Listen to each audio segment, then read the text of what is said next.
Primeiramente, quero agradecer por você disponibilizar o seu tempo para a gente. A gente está nessa pegada aí de fazer umas reportagens assim, aproximando mesmo com essas pessoas aqui de Londrina que estão sendo sucesso aí nas redes sociais, né, pelo Brasil afora. Aí eu decidi fazer a reportagem com você, porque eu acho o seu trabalho muito legal. Ah, que legal. Muito obrigada pelo convite. Eu estou bem feliz. Vamos embora. Você teve uma excelente professora, então eu estou tranquila. As perguntas são baseadas no seu trabalho ali, no seu humor um pouco ácido, né, que eu vejo, as sátiras que você faz de Londrina, que eu acho muito interessante. Eu acho que é o que te alçou também ao sucesso, né, esse humor inteligente, que tem que se trabalhar muito. As pessoas pensam que é só improviso, mas na verdade tem muita coisa por trás, né? Eu quero que você fale, quando que você reconheceu esse talento de saber que você queria trabalhar com humor, porque eu vi que você é doutora, né? Sou qualificada a ser doutora. Olha. Então, é uma coisa assim muito diferente, né? Pelo menos na minha visão. E para esse lado do humor, né? Eu quero saber de quando que você reconheceu esse talento em você, e você decidiu trabalhar com isso. Então, eu sempre quis ser artista, né? Minha mãe fala que eu nasci cantando, eu era aquela criança que fazia todos os teatros da igreja, todos os teatros na escola. Então, eu tinha certeza de que eu seria artista, mas eu jamais me imaginei humorista. Jamais, assim. Quando eu cheguei na fase adulta e a realidade dá as caras, e aí eu fui fazer faculdade, me formei em letras, aí eu fui casar, ter filho. Fui seguir minha vida e esqueci totalmente desse lado artístico. Aí, em 2018, quando eu estava terminando o meu mestrado, eu vi uma postagem no Facebook falando que haveria um show local. E estava no flyer escrito assim: se você tem uma história engraçada e quer contar, manda pra gente. E eu contei, por e-mail a história do dia que eu fui com meu filho no Viscardi. E a hora que eu fui passar as compras no caixa, era dia de pagamento, era 7 horas da noite, o mercado estava abarrotado de gente. E aí o meu filho, com 3 anos, pegou um pacote de camisinha e começou a gritar dentro do mercado, dizendo que ele queria levar aquele chocolate embora a qualquer custo. E foi desesperador, porque eu não conseguia convencê-lo de que aquilo não era um chocolate, entendeu? Não levei, óbvio, né? Mas foi um vexame. Eu contei essa história e o pessoal me chamou para ir contar no palco. Eu fiquei bastante arredia no começo, porque eu queria ser uma professora universitária, né? E eu lembro de falar para minha prima, que hoje é minha produtora, de falar para ela: não, eu não vou. Mas então é assim? Eu só chego lá e conto e isso me faz humorista? Que é isso? Eu estou estudando para ser uma professora universitária. E ela falou: não, senhora, você vai sim. E eu fui e agradeço muito a ela até hoje por ter me obrigado aí, porque foi uma apresentação incrível. O que é muito difícil, a primeira apresentação ser boa, geralmente é muito ruim. Mas a minha Uhum. foi muito engraçada, todo mundo riu muito, e eu adorei e nunca mais parei. Então, aí, há 6 anos e meio fazendo stand-up. A minha primeira apresentação, eu nem tinha muita noção das técnicas do stand-up. Eu escrevia muita crônica cômica, mais do que o stand-up, porque era onde eu tinha segurança, né? Porque, quanto professora, eu trabalhava muito com isso, mas as Uhum. regras do stand-up são outras, né? E aí eu fui aprendendo. Então, eu ainda conto essa história quando eu vou contar sobre o meu solo, né? Sobre o meu filho. E aí tem um outro pedaço disso na internet. E você, com toda essa formação, né, que eu sou graduado, sei quão difícil é fazer, terminar os estudos. Imagina para quem está fazendo doutorado, né? Já é uma doutora. Você pretende? Eu vi que você dava aula também, né? Você já dava aula por um bom tempo. Quanto tempo Eu você dei deu aula há aula? 10 anos. 10 anos. Você pretende voltar para a sala de aula? Pretende conciliar essas duas carreiras? Como que você decidiu ou ainda está em aberto no futuro? Como que vai ser? Eu não pretendo voltar a ser professora universitária ou, aliás, professora universitária eu nunca fui, né? Eu não pretendo voltar a ser professora, e não é porque não dê para conciliar, porque de fato não dá, né? São duas carreiras que exigem muito, mas porque eu sinto que eu encerrei o meu ciclo enquanto professora. Eu fui muito feliz enquanto professora, eu amava a sala de aula. Eu tenho uma relação incrível com os meus ex-alunos até hoje. Muitos deles me seguem, vão aos meus shows, mas eu não tenho mais interesse em ser professora. Uhum. Atualmente, eu também trabalho como redatora publicitária, gosto muito disso. E a hora que a comédia começar a me dar dinheiro suficiente para viver só dela, eu vou ficar só com ela. Essa mudança sua para São Paulo, pelo que eu dei uma pesquisada ali, aconteceu em janeiro de 2024, é isso? Isso, dia 3 de janeiro de Em janeiro 2024. de 2024. Aconteceu por causa do trabalho com stand-up, com humor, ou foi por causa desse seu outro trabalho também? Não, foi pelo stand-up. Eu fiz comédia em Londrina, foram quase 6 anos, né? E apesar de Londrina ter um espaço muito legal, é, eu não conseguia desenvolver mais como eu gostaria. Londrina ficou pequena, eu queria ter mais oportunidades, mais espaço, mais shows para fazer. E São Paulo é meio que a meca do stand-up, né? São Paulo você tem muitas oportunidades, muitos espaços. Aqui, a quantidade de shows que eu faço numa semana era o que eu fazia no mês em Londrina, entende? Aham. Então, eu vim para cá por isso, para fazer comédia mesmo. E pelo visto deu certo, né? Você está muito bem nessa área, trabalhando bastante. Sim, eu cheguei aqui em São Paulo, eu tinha 6.700 seguidores. Hoje nós batemos 132 mil. É isso que eu ia perguntar para você, se esse sucesso nas redes sociais veio só depois dessa mudança. Foi, Então foi, foram só depois que eu me foi mais de 115 mil seguidores depois desse ano ali, 2024, um ano praticamente, né? Foi, foi. Eu tenho um vídeo que vai bater 6 milhões de visualizações, que é um vídeo sobre a minha piada do café com bolo. Só esse mês, dois vídeos meus com piadas de Londrina bateram 1 milhão de visualizações cada um, e isso me deixou muito feliz, porque é um tema extremamente nichado, Uhum. e bater, assim, 1 milhão de visualizações em janeiro, os dois vídeos, foi, assim, sensacional para mim. E porque aqui eu consigo fazer mais shows, então eu consigo gravar mais conteúdos, logo eu consigo postar mais conteúdos na internet.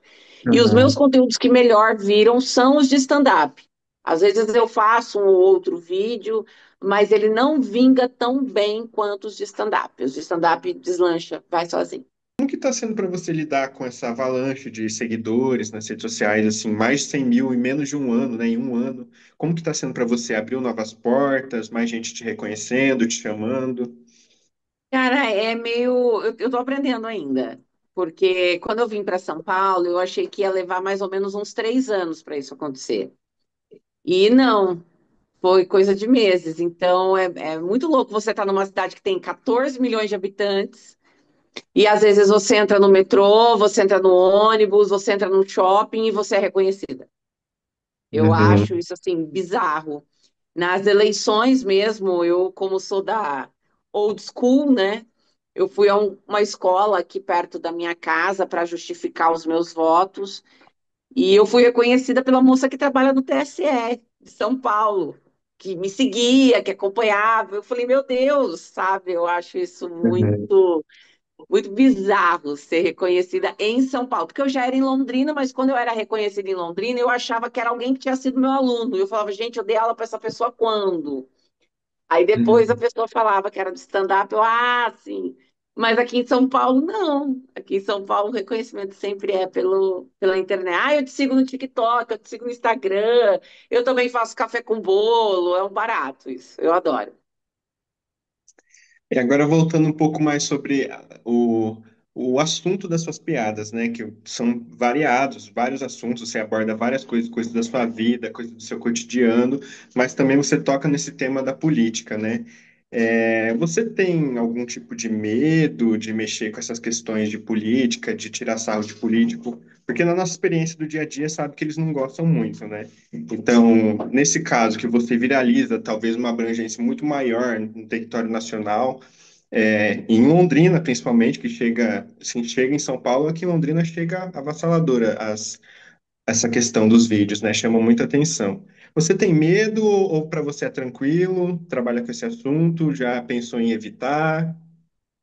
Cara, eu acho que só o fato de uma mulher fazer stand-up já é político, Uhum, né? Nós estamos em 2025 e estamos tendo que explicar que mulher é engraçada, que mulher também é cômica, sabe? Então, só o fato de, como mulher, eu fazer piadas no palco já é um ato político. Então, se for para eu ter medo, eu tenho que ter medo de subir ao palco e contar piada, sabe? E eu sou de um tempo, eu tenho 40 anos, então eu sou de um tempo do Brasil Caceta e Planeta, onde era um dever cívico fazer piadas com políticos, uhum. sabe? Hoje a gente, infelizmente, está vivendo aí uma dicotomia política, então se você fala do político A, você necessariamente não pode falar do B. Mas eu sou do Brasil Cacete Planeta, eu tenho que fazer piadas com políticos. É um dever cívico da minha parte fazer piada com eles. Então eu não tenho medo, não. Eu faço sim, porque é como eu disse, só o fato de estar no palco já é político demais, o que não deveria ser em pleno século XXI, em pleno 2025. Mas já que Ah, é, então eu exerço a minha cidadania dessa forma também. mas ninguém nunca te incomodou. Não, não digo os políticos, mas os fanáticos deles, vamos dizer assim, Ah, né? sim, eles Ninguém... me incomodam muito, muito. Muita gente xinga, mas a internet é uma reunião de, é, como eu posso defini-los? Uma reunião de gente amargurada, né? Então eu faço piada, por exemplo, sobre o meu filho, aparece pessoas reclamando que onde já se viu uma mãe fazer piada com o filho. E o meu filho ama. O meu filho me dá piadas para eu fazer com ele. Ele adora. Eu faço piadas sobre ser uma mulher de 40 anos que está tentando se relacionar, aparece um monte de homem para me xingar. Aí você vai ver esses homens e fala, mas que autoestima é essa? Para você pensar que eu queria ter algo com você, ou que alguma mulher quer. Você entende? É uma reunião de gente muito amargurada na internet. E quando o assunto é política, é óbvio que vai aparecer pessoas de qualquer espectro político para xingar. Isso é fato. Uhum. Mas a maioria, em qualquer assunto que eu toque, a maioria entra para rir, para se divertir, sabe? Para falar junto. Então, perco meu tempo com isso, não. Entendi. E agora um assunto assim mais também polêmico nessa questão do humor, né? Os limites do humor, né? Por exemplo, o humorista Léo Lins, a gente já fez reportagens, várias reportagens das piadas com um teor um pouco pesado, falando de hidrocefalia, essas coisas de doença, de pessoas gordas, de pessoas negras, diversos tipos de pessoas. Ele toca muito nesse tipo de humor, né? Para você, qual que é o limite do humor para você, né? Qual que é o seu limite? Até que limite você vai e até que limite você acha legal tocar ou pode tudo? Como que funciona para você? Então, para mim, Evelyn, eu preciso definir o limite quando eu sei qual é o meu alvo, né? Então, discutir o limite do humor de uma forma ampla, eu acho complicado se a gente não sabe qual é o alvo. Eu tenho os meus alvos. Os meus alvos não são as minorias. Os meus alvos são as pessoas de poder na nossa sociedade. Por isso que eu digo Uhum. que é um dever cívico fazer piada com políticos, porque eles são o poder da sociedade. Por isso que eu acho que é um dever cívico fazer piadas com homens, porque eles são o poder na sociedade. Entende? Então, o meu limite vai ser fazer piada com quem não tem o poder. Mas essa sou eu. Aham. Falando de um modo amplo, o limite do humor é a lei, né? Se a lei diz que atitude A ou fala B é crime, então eu tenho que vir para cá. Mas esse a debate ele tem que ser sempre feito sem emoção, mas com razão, porque também é dever do humorista esticar alguns limites, como é aquilo que eu e você falamos agora há pouco sobre os políticos, né? Uhum, Você não tem medo? Não, eu tenho que esticar esse limite discursivo que se coloca sobre nós, de que, ei, não faça piada com tal político, porque você pode sofrer represálias. Não, então eu vou esticar essa corda, esticar esse limite, para que eu consiga fazer e outras pessoas também façam, entende?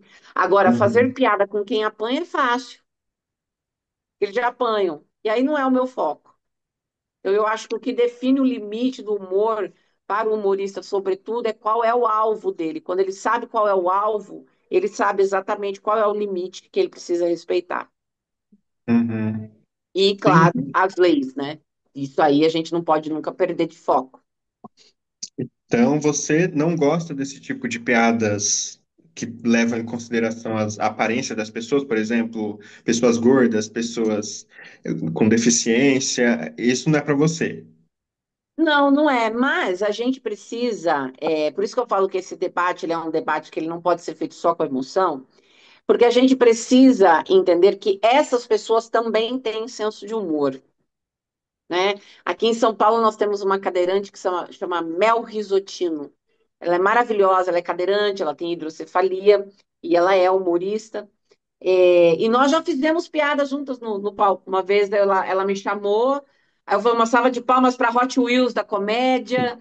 Naquele ambiente ficou muito engraçado. Nós fizemos um corte, nós postamos na internet, todo mundo gostou. Algumas pessoas podem não gostar, mas ela gostou. E Uhum, outras pessoas nas mesmas condições dela também gostaram. Então, o que a gente precisa tomar cuidado é: essa piada é uma piada que inclui essas pessoas da sociedade ou é uma piada que bate nessas pessoas da sociedade? Porque tem uma diferença, aham. não é verdade? Pode levar. Tchau, tchau. Esse é o Bernardo. Vem aqui, filho, para eles verem. De quem eu tanto falo. Tudo bom, Bernardo? Vai. 16 anos? 16 anos. Desde Nossa, a não manhã. parece. Ele é aí mesmo. Vai lá, filho. Bom treino. Então, quando a gente inclui essas pessoas, elas também gostam. Eu tenho uma piada que eu falo sobre a diferença da mãe cis e da mãe trans. Eu estou até melhorando mais para transformar isso num set. E todas as vezes que eu fiz essa piada, pessoas LGBT na plateia, inclusive pessoas trans, vieram depois e falaram assim: obrigada por ter feito aquela piada. Porque em momento algum você questionou se eu era mulher ou não. Você me colocou como mulher e como mãe. Uhum, E você trouxe situações que uma mãe trans pode passar. Então, só o fato de eu falar da pessoa trans já é transfobia? Não. O que que vai ser transfobia? Se eu quero bater nessa pessoa com a minha piada. Agora, se eu quero colocá-la numa cena cômica, eu estou incluindo. Então, é por isso que eu uhum, falo que esse debate ele não pode ser black or white. A gente tem que considerar, porque essas pessoas também têm senso de humor, também querem participar. É muito comum você ir fazer um show e ter um cadeirante da primeira fileira esperando que você faça piadas com ele. E quando você não faz, ele briga com você. Ele vai falar: por que você não me notou? Entende?